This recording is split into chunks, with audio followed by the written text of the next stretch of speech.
evening. Can you hear me? Hello? Better? കുറച്ചുകൂടി. Thank you. Hello? Good evening. Thank you for that introduction. But it's my first time coming to Solace. And, I really would like to thank Roy Jose, Priya, Preeti, and Solace for inviting me here today. I thought I would start with a story.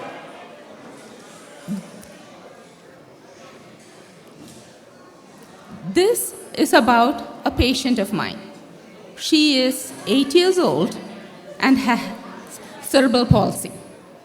Cerebral palsy is a condition that is caused by an injury to the brain, and this makes the muscles of her body tight. They do not work well to coordinate her movements. There are many kinds of cerebral palsies. The kind she has affects her whole body. She cannot walk on her own, but will stand if supported. To get around, she uses a wheelchair. She receives physical therapy at school, and that has helped to make some progress.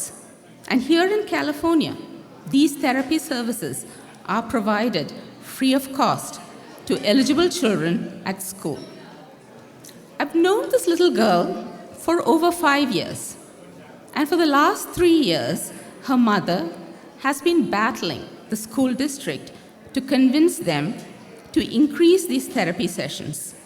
Her mother's goal is to watch her daughter walk on her own. So far, this has not happened. So finally, I have that hard conversation with her. I tell her, there is little hope of her walking alone.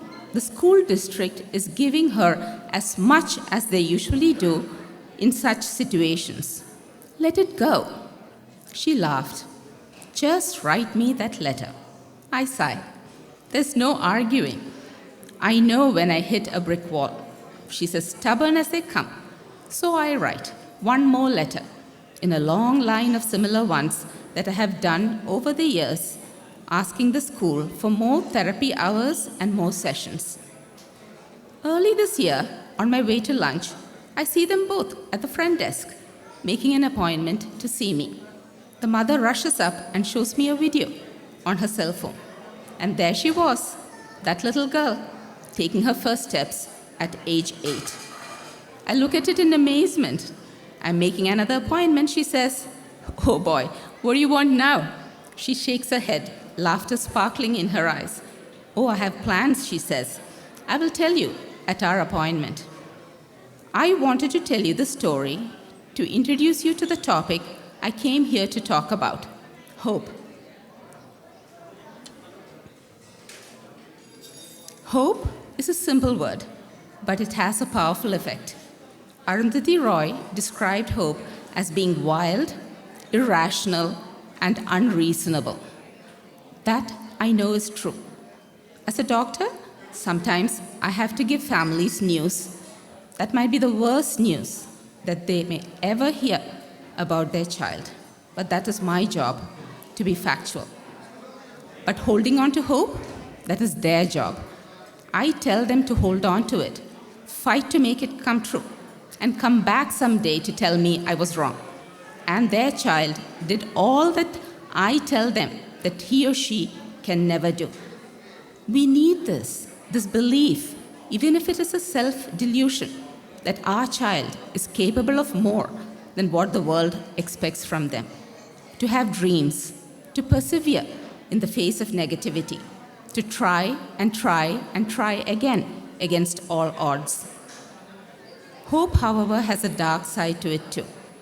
I also know many situations when hope plays you false and expectations are never met.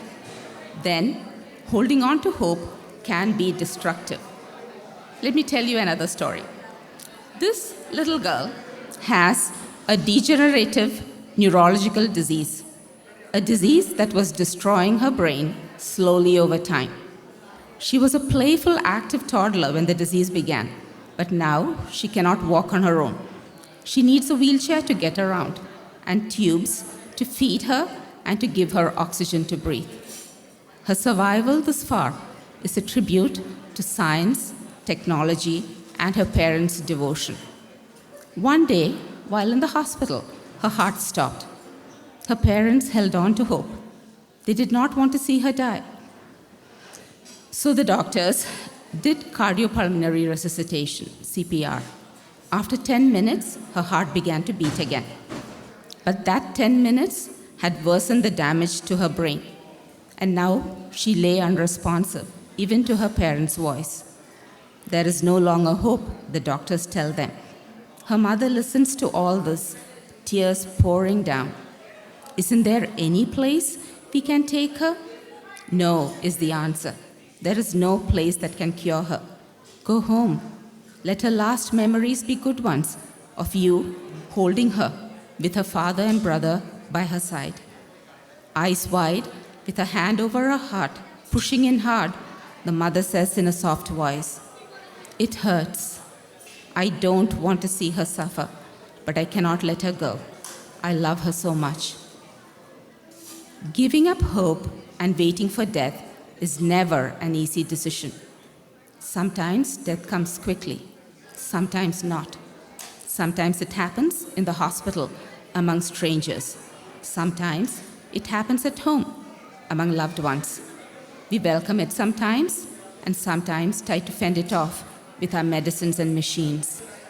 For many families, this decision making is not an imaginary one. It's a reality that they cannot wish away. In the end, the child is not the one who gets to make these choices. They depend upon their loved ones to act on their behalf at that most vulnerable time in their life, and sometimes love gets in the way. The end of hope does not have to be despair, even though it can feel like that when treatments are unsuccessful.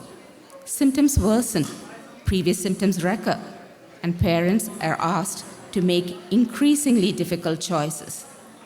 When a child has a life-limiting or life-threatening condition, the present, however horrible, might still be a far better place than the future.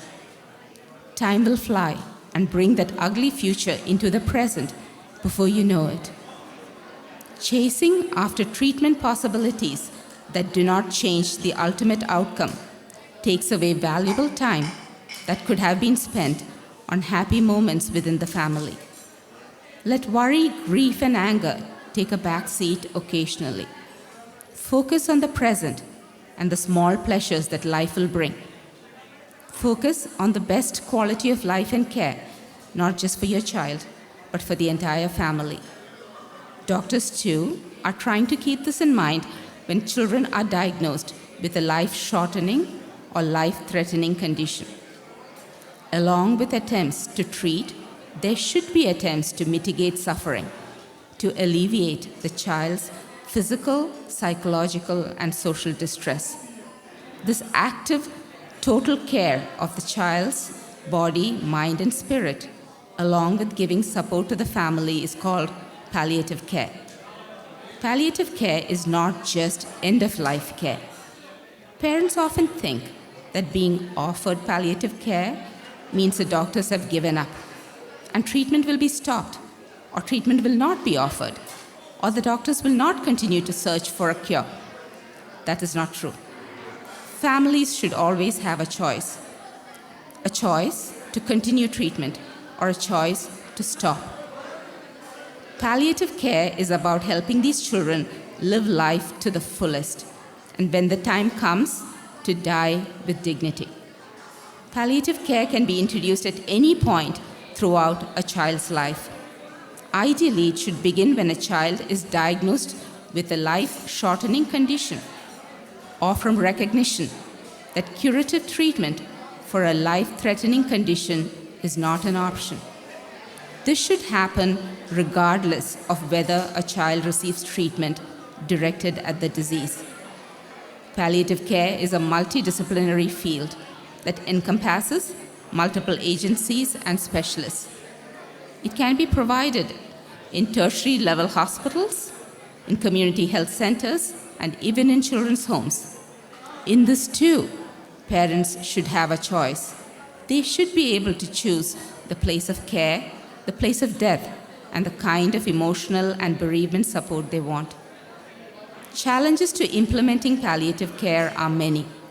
Some of these barriers are psychological in nature, preventing parents and doctors from accepting palliative care.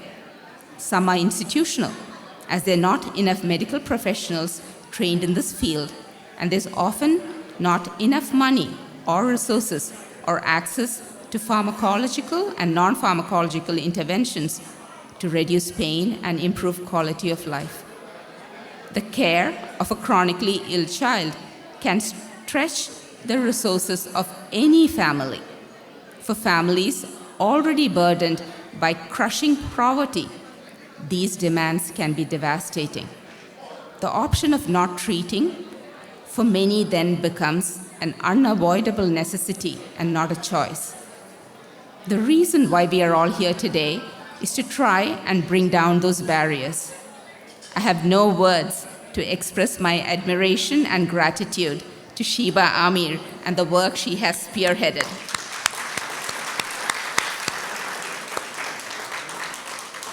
Next. I will now end the talk with this picture. This is another little patient of mine. She too has many medical issues, most of which are not curable. That day in clinic, her mother brought a new list of troubles for us to try and solve.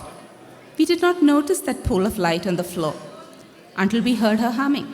We turned around, and there she was, holding out her dress, singing to herself, and dancing in the sunlight. There is a message here for all of us. The most beautiful things in life are not to be heard about, nor read about, nor seen, but are to be lived. So, make the most of the limited time we have left to us and enjoy every minute and every day that we get to spend with the ones dearest to us. Thank you.